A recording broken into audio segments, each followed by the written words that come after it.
Anyway, my point is, we still do need shows. Because there's a lot of suffering in this world.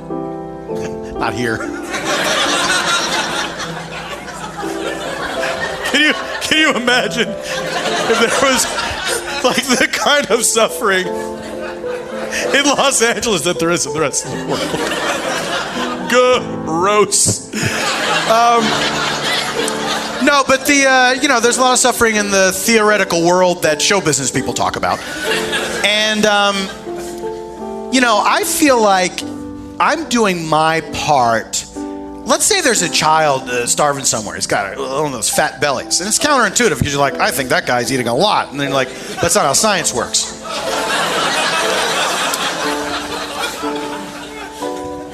Like, I feel if I can do an improv show here, I'm balancing the scales. It's not up to me. It's not up to me to say that, but I got to give it my best shot. And believe me, this is my best shot. This is my best shot of balancing the scales of injustice in the world.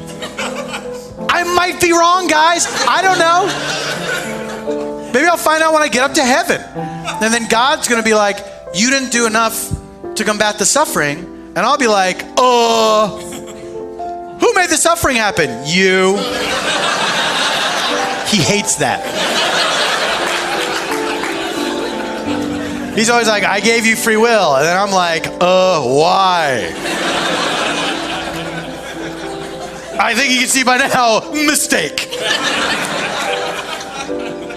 Why didn't you just make us pre-programmed flesh robots who always did the right thing, always took care of each other? Well, you don't need to take care of each other, because everybody's always doing the right thing. I think the problem is food distribution, really, more than anything. I guess that's on us. I'll give you that one. But he could have made food more available in places. Why aren't there just apple trees everywhere?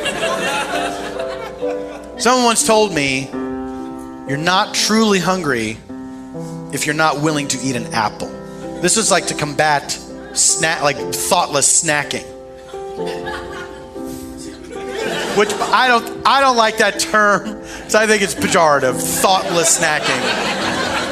It's like, you don't think I'm thinking about this? It's all I'm thinking about.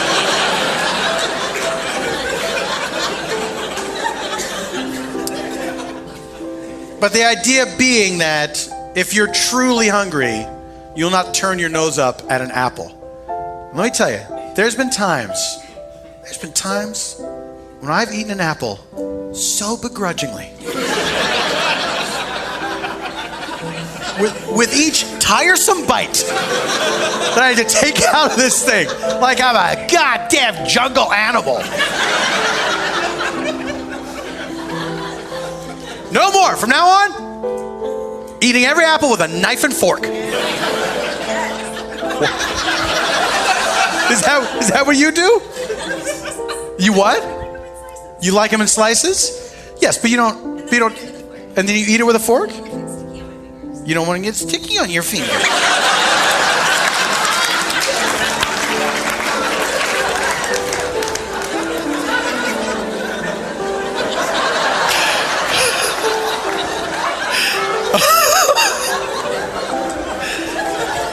That was brave of you to say. She's right. None of us wants to get sticky on our fingers.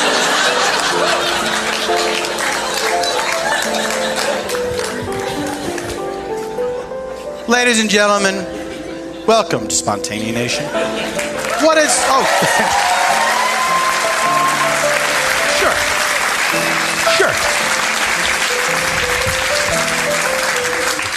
I graciously accept your applause.